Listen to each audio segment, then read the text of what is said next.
मनीष जी, महाराज जी, राधा वल्लभ श्री हरिवंश। महाराज जी, आत्म स्वरूप में स्थित होने की बात सुनी है संतों के मुख से।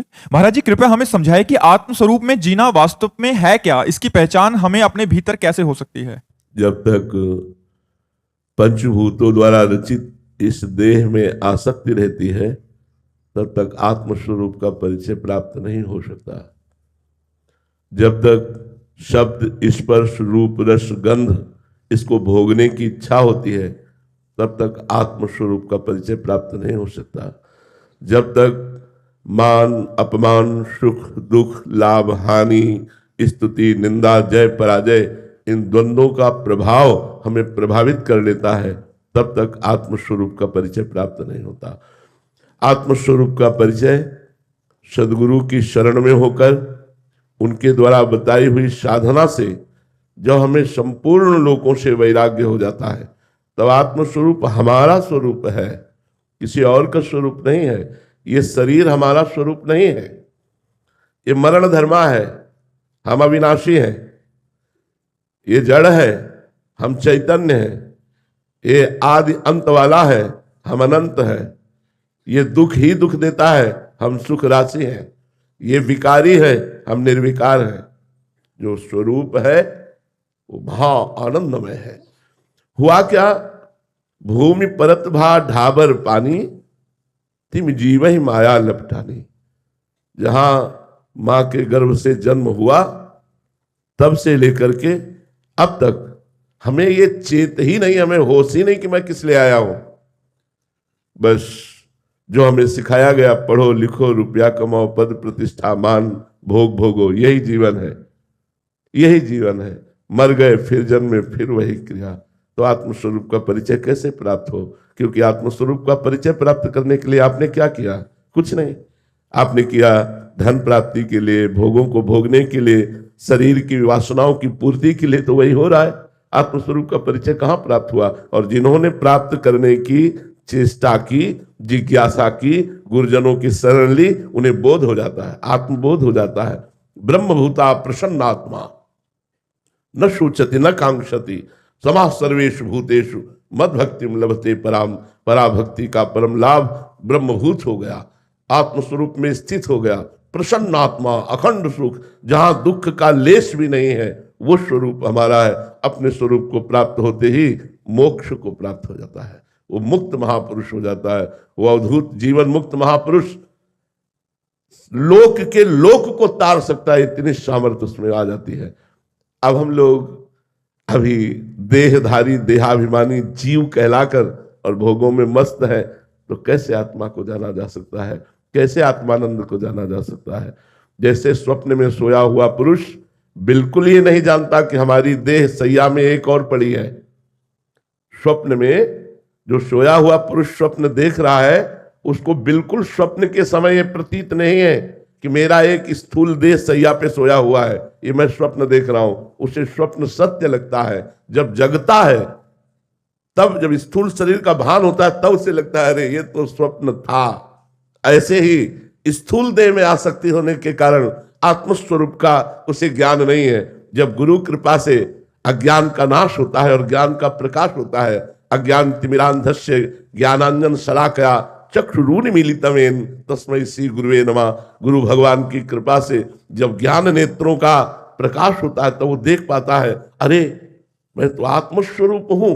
तो जैसे स्वप्न का जगा हुआ पुरुष स्थूल देह में आने पर स्वप्न झूठा दिखाई देता है, ऐसे ही स्थूल देह से हटकर स्वरूप में जे ही पहुंचा तो उमा कहूं मैं अनुभव अपना, सत हरि भजन जगत सब सपना। उसे सब स्वाप्निक जगत दिखाई देने लगता है। अब ये अध्यात्म है, इस पर चलना इसीलिए कठिन है कि हम लोगों ने भोगों को स्वीकार कर लिया है। ऐसा लगता है भोगों में ही सुख है, जबकि भोगते भोगते पूरा जीवन व्यतीत हो गया, मृत्यु नजदीक आने वाली है।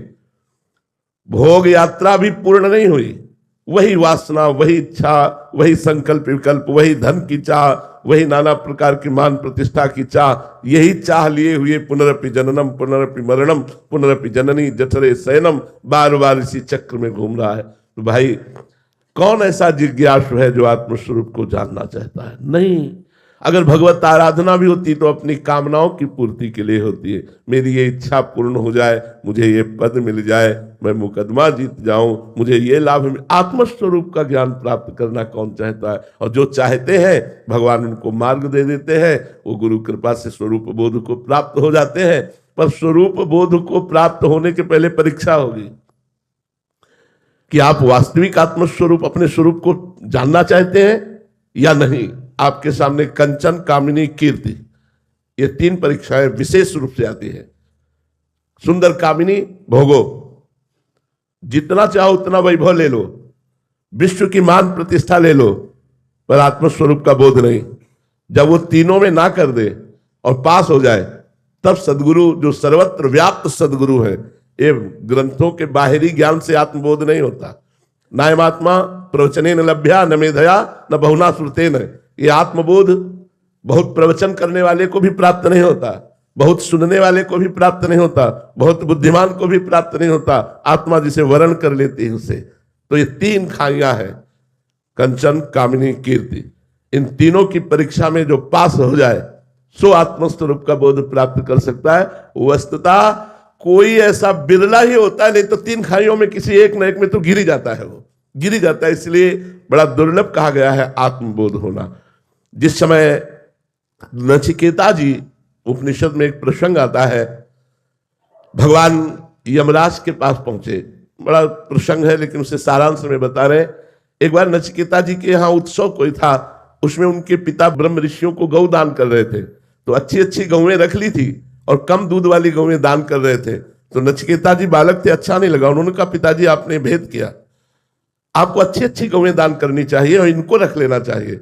दान अच्छी वस्तु का किया जाता है, ये किसके लिए रख लिया? तो उनका, तुम्हारे लिए बेटा। तो बोले, मुझे किसके लिए रखा? बोले, गुस्सा आ गई और कहा यमराज के लिए।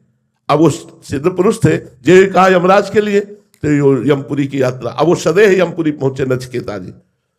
अब परम ब्रह्मचारी और महर्षि के पुत्र और उनके वचन के अनुसार तो 3 दिन तक ब्रह्म सभा में यमराज जी की बैठक थी। जैसे अपने यहाँ बड़े बड़े राजाधिकारियों की बैठक होती है, ऐसे ही त्रिभुवन की बैठक ब्रह्मलोक में होती है। जैसे अपनी भारत की राजधानी दिल्ली है, ऐसे अलग अलग प्रांतों की है। तो संपूर्ण विश्व ब्रह्मांड की बैठक जो होती है वो ब्रह्मलोक में होती है। उसमें यमराज जी थे। 3 दिन बाद जब आए तो उनका इतना बड़ा ब्रह्म ऋषि का पुत्र अतिथि रूप में आया, स्वागत किया। क्या चाहते हो? तो उनका दुर्लभ वस्तु क्या है? कहा, आत्मबोध। तो मुझे आत्मबोध करा दीजिए। बोले, नहीं, तुम मृत्युलोक का संपूर्ण वैभव स्वीकार करो, लेकिन तुम्हें आत्मबोध नहीं प्रदान कर सकते। नचिकेता ने कहा, मृत्युलोक का वैभव नहीं, मुझे आत्मबोध चाहिए। बोले, स्वर्ग की समस्त अप्सराओं का भोग और समस्त वैभव का भोग स्वीकार कर लो, लेकिन तुम्हें आत्मबोध नहीं देंगे। उन्होंने कहा, नहीं, मुझे आत्मबोध ही चाहिए। तो बोले, ब्रह्मलोक का ऐश्वर्य स्वीकार कर लो। उनका, नहीं, मुझे आत्मबोध ही चाहिए। तो जो ब्रह्मलोक तक के भोगों का वैरागी होता है उसे आत्मबोध प्राप्त होता है। आत्मबोध बड़ा कठिन है, और इसीलिए मोक्ष कहाँ होता है? मोक्ष तभी होता है जब आत्मबोध। और आत्मा कोई और नहीं, स्वयं का। बड़ा आश्चर्य का विषय यह है कि 3.5 हाथ के शरीर में अपने को रहते रहते 40, 50 वर्ष, 60 वर्ष, 70 वर्ष, और कभी अपने से नहीं मिले। आश्चर्य की बात है। बाहर ही घूमते रहे, कभी अपने को नहीं देखा। अपने बोले, देखा है? अपने शीशा में देखा है? अरे तो 5 भौतिक देह के ढांचे को देखा, अपने स्वरूप को कहां देखा? उसके लिए ज्ञान नेत्र चाहिए। वो जब नेत्र जागृत होते हैं तब हम अपने जहां बोध हुआ मुक्त हो गया जीव। अनंत जन्मों के कर्म संस्कार भस्म हो गए और वो भगवदानंद को प्राप्त, उसके समान आनंद किसी ब्रह्मा को भी नहीं। जो उस महात्मा को आनंद प्राप्त हो वही महात्मा है जिसे सर्वत्र भगवत स्वरूप का अनुभव हो जाए। वासुदेवा स्वर्मित सा महात्मा सुदुर्लभा। महात्मा केवल वेश को नहीं कहते, महात्मा स्थिति को कहते हैं। जो आत्मस्वरूप को प्राप्त हो गया वही महात्मा। वो महात्मा जो आनंद लाभ करता है वो ब्रह्मा जी को भी नहीं है। इसलिए भाई, कौन है जो आत्मस्वरूप का बोध प्राप्त करना चाहता है? कोई बिरला है, नहीं तो मनोरंजन वाटिका माया फेंक देती है, हम उसी में लग जाते हैं। बोध प्राप्त करने के लिए कौन चलता है? जहां चला रुपया, पैसा, मान, प्रतिष्ठा, ये वो, बस इसी में पूरा जीवन व्यतीत हो गया और इससे वैरागी होकर आत्मबोध होता है और उसी में वो फंस गया। तो कहां से, तो आत्मबोध का कहां से चिंतन रह जाएगा? तो चिंतन रुपये का हो गया, चिंतन स्त्री का हो गया, चिंतन भोगों का हो गया, चिंतन मान प्रतिष्ठा का हो गया। इसके त्यागी को आत्मबोध प्राप्त होता है। जी, आत्मबोध संपन्न महापुरुष के लक्षण क्या है? उसमें मान की आकांक्षा नहीं होती, उसमें किंचन मोह नहीं होता, उसमें किसी भी विषयों के संसर्ग में भोगने की इच्छा नहीं होती। वो निरंतर आत्मस्वरूप में स्थित महापुरुष, किसी भी तरह की कोई कामना नहीं होती, कोई भी द्वंद्व उसको प्रभावित नहीं कर सकता। मान अपमान, लाभ हानि, सुख दुख, जय पराजय आदि, जन्म मृत्यु आदि, किसी से वो पराभूत नहीं हो सकता। वो सुख दुख में समान बुद्धि रखने वाला परम पद का अधिकारी व्यक्ति है जो महापुरुष कहा जाता है। निर्माण अमोहा जित संग दोषा अध्यात्म नित्या विनिवृत्त कामा द्वंद्वैर विमुक्ता सुख दुख संगई गच्छन्त मूढ़ा पद्मभ्यम तत्। वो परम पद का अधिकारी महापुरुष इस स्थिति को प्राप्त हो जाता है। निर्माण, मान की किंचन मात्र भी कोई इच्छा नहीं और कोई प्रभाव भी नहीं मान का। निर्मोहा, किंचन मात्र भी किसी भी चराचर जगत में उसे कहीं भी मोह नहीं होता। जित संग दोषा, वो घोर कुसंग में भी बैठा रहे, वैश्यालय में भी बैठा रहे, तो उसके अंदर स्फुरण भी नहीं होगा विषय का। वो घोर विषयों के बीच में बैठा हुआ भी निर्विषय निर्लिप्त रहेगा, जैसे जल में कमल का फूल रहता है। कोई भी चिंतन बाहरी नहीं, निरंतर वो अपने स्वरूप में स्थित। अध्यात्म नित्या और विनिवृत्त कामा, समस्त कामनाएं जिसकी शांत हो चुकी है, और जो सुख दुख में समान भाव रखने वाला है, और द्वंद्वैर विमुक्ता, जो द्वंद्वों से मुक्त है, वो परम पद का अधिकारी। अरे जी, ये तो सब आंतरिक स्थितियां हैं, तो एक सामान्य जन इसीलिए तो पहचाने नहीं जा सकता कि आत्मबोध किसे प्राप्त है। आत्मबोध में कोई मुकुट या सींग तो नहीं लग जाते, वो तो आंतरिक स्थिति होती है। इसीलिए आंतरिक स्थिति के महापुरुष को आंतरिक स्थिति वाला ही पहचान सकता है। जैसे उड़िया बाबा जी महाराज जब गंगा स्नान करके और एक आश्रम की तरफ चले, तो वहां एक आत्मबोध संपन्न महापुरुष बैठे, उनकी दृष्टि गई, उन्होंने अपने शिष्यों से कहा, दौड़ो देखो ब्रह्म प्राप्त महापुरुष पधार रहे हैं। देखते ही एक दृष्टि में जान लिया कि ब्रह्मबोध संपन्न महापुरुष है। 18 घंटे पद्मासन में बैठना, एक कवल केवल दाल रोटी खाना, एक कवल ऐसे सनवा के और मुख में डलवा लेते, एक कवल केवल 18 घंटे पद्मासन, तब आत्मस्वरूप का बोध प्राप्त हुआ। यहाँ क्या हालत है अब हम लोगों की, जरा देख लीजिए क्या हालत है। और आत्मस्वरूप का बोध, आत्मस्वरूप का बोध प्राप्त हो जाने का मतलब काम खत्म, आवागमन से मुक्त, आप जीवन मुक्त महापुरुष है। और ये कोई बिरला ही महात्मा कर पाता है। अरे जी, आत्मबोध होने के बाद फिर माया का प्रभाव हो सकता है? नहीं, जैसे जगने के बाद स्वप्न का क्या प्रभाव। जो सपने सिर काटे कोई, बिन जागे दुख दूर न हुई।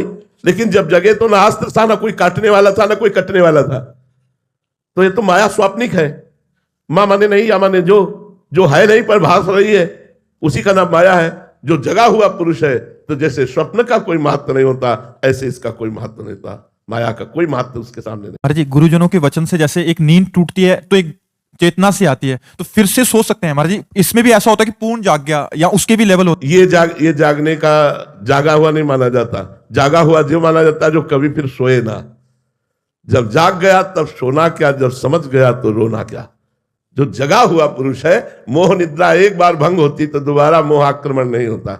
वो आत्मस्वरूप नहीं, स्वात्माराम विषय मृत तृष्णाम भ्रमयति। आत्माराम पुरुष कभी विषय मृत तृष्णा में भ्रमित नहीं होता। शिवम जी बिहार से, राधे राधे महाराज जी। महाराज जी, आप जैसा कहते हैं कि जिसकी संतों में प्रीति होती है स्वयं भगवान उनके अधीन हो जाते हैं। महाराज जी, हमारी संतों में दृढ़ आसक्ति कैसे हो? हम नहीं चाहते कि भगवान हमारे अधीन हो जाएं और ना ही अपनी बिल्कुल भी सामर्थ्य है कि प्रभु को अधीन कर पाए। हम केवल उनके अधीन होना चाहते हैं। देखो, संत वस्तु के प्रेमी नहीं होते। जो वस्तु पदार्थ रुपया पैसा के प्रेमी होते हैं वो संत नहीं होते। जो संत होते हैं वो भाव के प्रेमी होते हैं। अगर आप उनकी आज्ञा का पालन करें और उन पर भाव रखें, इसी से संत प्रसन्न हो जाएंगे। जो संत है वो वस्तु प्रेमी नहीं होते, वो पदार्थ प्रेमी नहीं होते। वस्तु पदार्थ इनके त्यागी होते हैं, उन्हीं को तो संत कहा जाता है। संत केवल जैसे भगवान भाव से प्रसन्न होते हैं, ऐसे भाव से प्रसन्न होते हैं। और संतों को एक ही आकांक्षा होती है कि तुम अच्छे बनो, तुम पापाचरण छोड़ो और सच्चे बनकर के ईमानदारी से अपने कर्तव्य कर्म का पालन करते हुए भगवान की स्मृति में रहो। इसी से संत प्रसन्न हो जाएंगे। जो संत है अपने कर्तव्य का पालन करो। संत सेवा का तात्पर्य उनके पैर दबा देना, उनके कपड़े धो देना, उनको भोजन दे देना, उनको औषधि दे देना, ये कोई खास बात नहीं है। खास बात है उनकी आज्ञा पे चलना। आप ये सब किए और इसके बाद उनकी आज्ञा का उल्लंघन किया, बिल्कुल संत सेवा का फल नहीं मिलेगा। और आप उनकी आज्ञा पर चल रहे हैं, धर्म से चल रहे हैं, कर्तव्य का पालन कर रहे हैं, और अवसर मिला तो ऐसा भी कर देते हैं कि उनको वस्त्र है, औषधि है, जो भी सेवा मिली, तो इससे भगवान प्रसन्न हो जाते हैं। संत सेवा का मतलब है आज्ञा सम्न सुसाहिब सेवा। आज्ञा का पालन करना है। आज्ञा का पालन करना सबसे कठिन कार्य है। संतों की आज्ञा का पालन करना, यदि हम आज्ञा का पालन कर ले गए तो भगवान प्रसन्न हो जाते हैं। भगवान की अधीनता का मतलब है भगवान प्रेमाधीन कहे गए। जो संतों से प्रेम करता है उसके हृदय में प्रेम जागृत हो जाता है, प्रेम के अधीन भगवान है। इसलिए कहा गया कि उन दासों के भगवान अधीन हो जाते हैं जो संतों की दासता करते हैं। आशीष शर्मा जी गुड़गांव से। राधे राधे महाराज जी। महाराज जी, क्या गुरुदेव कभी शिष्य का त्याग भी कर देते हैं या ये उनकी बाहरी लीला होती है? यदि अंदर से नहीं त्याग करते, अंदर से नहीं त्याग करते, स्वभाव नहीं है। अंदर से कभी नहीं त्याग कर सकते। बाहर से त्याग कर देंगे, बाहर से कभी देखेंगे नहीं, बाहर से बोलेंगे नहीं, बाहर से हो सकता है तुम्हें दंड विधान भी कर दें, लेकिन अंदर से प्यार के समुद्र होते हैं। उनका दंड विधान भी तुम्हारे परम कल्याण के लिए ही होगा। उनका रोष करना भी तुम्हारे पापों का नाश करने के लिए होगा। उनका त्यागना ही तुम्हें भगवान की तरफ बढ़ाने वाला होगा। यदि वास्तविक गुरु भक्त हो तो तुम्हारा मंगल निश्चित हो जाएगा। गुरु नाराज कभी नहीं होते, वो नाराज होने की लीला करते हैं। तुम्हारे उन दोषों पर, जो अंदर दोष तुम्हें खोखला कर रहे हैं, तुम्हारी भक्ति को दंभ और नाटक में बदल रहे हैं, उन दोषों पर आक्रमण करते हैं गुरुदेव नाराज होकर। आपको बहुत प्यार करते हैं। जो भी गुरु भक्त है गुरुदेव बहुत प्यार करते हैं। गुरुदेव वात्सल्य समुद्र है, करुणा समुद्र है। समुद्र में करुणा ही करुणा भरी हुई उनके हृदय समुद्र में, वो कभी नाराज नहीं होते। नाराज होना उनकी बाहरी लीला, आपको निर्दोष करने के लिए।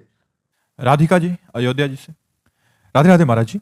महाराज जी, मेरा मन अनवरत बेलगाम घोड़े की तरह दौड़ लगाता रहता है। महाराज वैसे जी, सबका मन ऐसा ही है, जब तक साधना नहीं की जाती तो मना स्थिति यही होती है जी। महाराज जी, प्रयासों के बावजूद भी मैं कुछ नहीं कर पा रही। नहीं, प्रयास ऐसा मत कहिए। प्रयास ही नहीं कर रही हैं इसीलिए ऐसा है। प्रयास करे कैसे भाग जाएगा? अगर भाग जाता तो आज तक किसी को भगवान की प्राप्ति न होती, आज तक किसी को मोक्ष की प्राप्ति न होती। आप डरती हैं मन से, उसको दुलार इतना करते हैं कि उसके विरुद्ध आप खड़े नहीं हो सकते। सब लोग सुन रहे बात, जो लोग कहते हैं मन अधीन नहीं होता ना, आप डर गए हो, आप गुलाम बन गए हो उसके।